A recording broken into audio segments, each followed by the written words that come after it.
The former president of Ghana, Jerry Rawlings, has died. Although Rawlings seized power twice in military coups, he went on to bring democratic rule in the West African country. He was 73 years old. Jerry Rawlings is widely regarded as a driving force behind Ghana's emergence as a stable democracy. But his rise to the highest office in the land came via two military coups. His takeovers in 1979 and 1981 were marked by authoritarian rule and the executions of senior military officers, including General Frederick Akufo, whom he overthrew in the first coup. In later years, Rawlings went on to oversee Ghana's transition to multi-party democracy, winning the election in 1992 and 1996 before stepping down in 2001.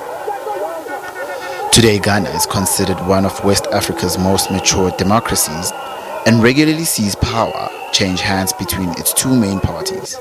A statement from President Akufo-Addo on Rawlings' death reads as thus: "A great tree has fallen, and Ghana is poorer for this loss." Leader of the National Democratic Congress, John Mahama, posted a message on Twitter saying he's suspended campaigning for the December 7 election. The very NDC Mahama is leading was founded by Rawlings. Rawlings first came to power in the 1979 coup when he was an Air Force lieutenant. He transferred power to civilian rule soon after, but then led another coup 2 years later, decrying government corruption and weak leadership. From 1981 to 1993, he ruled as chairman of a military-civilian government. In 1992, he was elected president under a new constitution, taking up the office the following year. As president, he liberalized Ghana's economy, encouraging investment in the oil and gold sectors. In 2001, he handed power over to John Kafur of the opposition party, who had defeated Rawlings' vice president in the previous year's election. After stepping down, Rawlings remained a power broker in Ghanaian politics while serving in various international diplomatic posts, including as the African Union's representative to Somalia. Well, let's go live to Ghana's capital, Accra, where we're joined via Zoom by international relations expert Dr. Innocent Badasu, who's, of course, an admirer of the late president. Thanks so much indeed for joining us, and our condolences. When I spoke to you earlier, I got a sense of loss, and I would imagine that many Ghanaians are feeling the same way today. Yeah, thank you, Peter. It's a great loss, and when we spoke earlier, I was trying to deal with my personal state of disbelief about the news that came in the early hours of today. Certainly around the country, most people are still in state of shock and kind of unable to come to terms with the reality that we have lost former President Jerry Rawlings, an individual whose impact on the nation Ghana would continue to remain an enduring feature of our democratic dispensation. And so today, if we have the fourth Republican Constitution and Ghana being the fourth Republican dispensation, part of the credit, if not all, would go to Jerry Rawlings, who was an instrumental leader in that process. Yeah. I mean, he had quite a colourful career, both in the military and in politics. Some would say he even had a mixed legacy, but I suppose it's very difficult to tell Ghana's story without Jerry Rawlings. Yeah, Peter, absolutely. Anybody who would want to tell the Ghanaian political story or the Ghanaian political history without giving due recognition to the role and the effect of former President Rawlings, in my opinion, would certainly be doing a dishonorable work on the history of the country. And so, like you rightly pointed out, Rawlings has become a household name. There are those who believe, apart from former President Kwame Nkrumah, who led the independence struggle and subsequently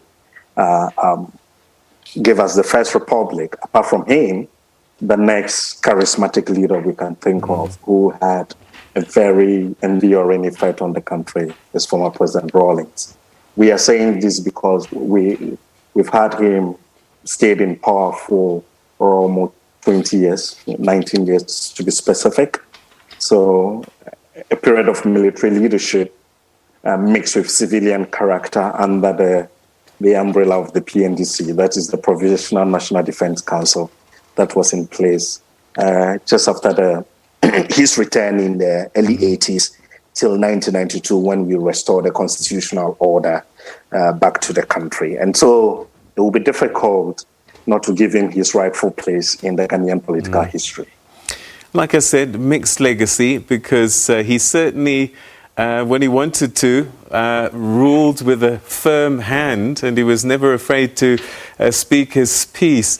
But yet, many people still loved and admired him. What was it about him, do you think, that drew so many people towards him? Yeah, certainly you are right.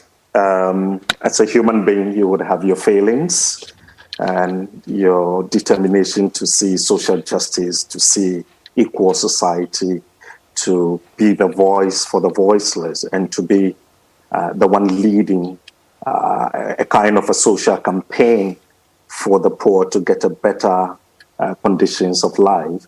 Certainly you would run into all kinds of difficulties. And I am not surprised that former President Rawlings fell in this trap, and obviously that created a kind of what you are referring to as a mixed legacy. Now, back to your question where you are asking, despite this mixed legacy, why people continue to be drawn towards him. I think one of the things that nobody can contest is his humanity. He's for the ordinary man. And when I was reading in my younger life as an academic, I came across Naomi Chazan, who described him as a person who has dedicated himself to the cause of being the watchdog of the ordinary man on the streets, not just in Ghana, but elsewhere on the continent of Africa. So for him to continually position himself as the voice of the ordinary person, and in his private life, how he's open up to other people, that traditionally has endeared him to many people, regardless of some of the costly political mistakes that he may have made in the course of his governance. Another important aspect of him, despite his charisma, is also his social philosophy, his belief in social justice. And so he represents certain values, and in almost every given statement of former President Rawlings, he will talk about values of accountability, values of probity. And so these values resonate with the ordinary man on the street. And so continuously you would have people on the streets, people who are living in hard circumstances, identifying with Jerry Rawlings as a figure. Then also we need to place the love he enjoys and the support he enjoys from people within a certain historical context. He emerged on the Ghanaian scene in 1979, and at that particular time, the nation was crying for leadership. The nation wanted a courageous person to be able to lead them out of that kind of a notorious political moment the country went through. And he emerged as a young officer. He was not a general. He was not a senior officer in the military. He was not the most educated person. He was not a professor in the academic world. Nothing, except that he was a flying officer. He took the courage, went out. And even when he got arrested on his first attempt, 15th May 1979, he made a profound statement to say that those he acted with, he acted on his instructions, so they should be released from detention and he should be tried for the sins that he committed. That was profound.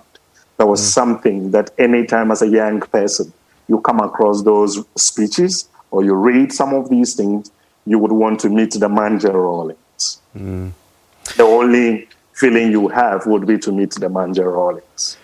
You talk about his contribution, and one thinks of the coups, yes, but you also said that he contributed in many ways to the democracy that Ghana enjoys today. Take us through that, because I think that perhaps might get lost a little bit when we look at his whole life story. Yes, like I indicated, we began the multi-party democracy in 1992, and then the first election came at the back of the 1992 Constitution.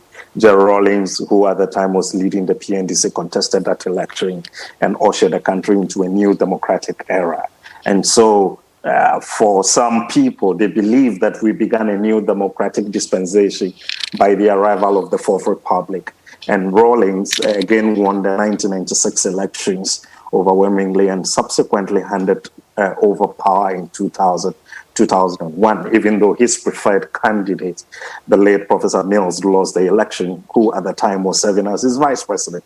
And so again, if you look at him, whether we like it or not, even if we had some external pressure or advice or maneuverings, ultimately it took a singular decision of former President Rawlings to give up power, and so that our democracy can become a shiny one on the continent, not just in West Africa, but on the continent at large. And his contribution is not only at home here in Ghana.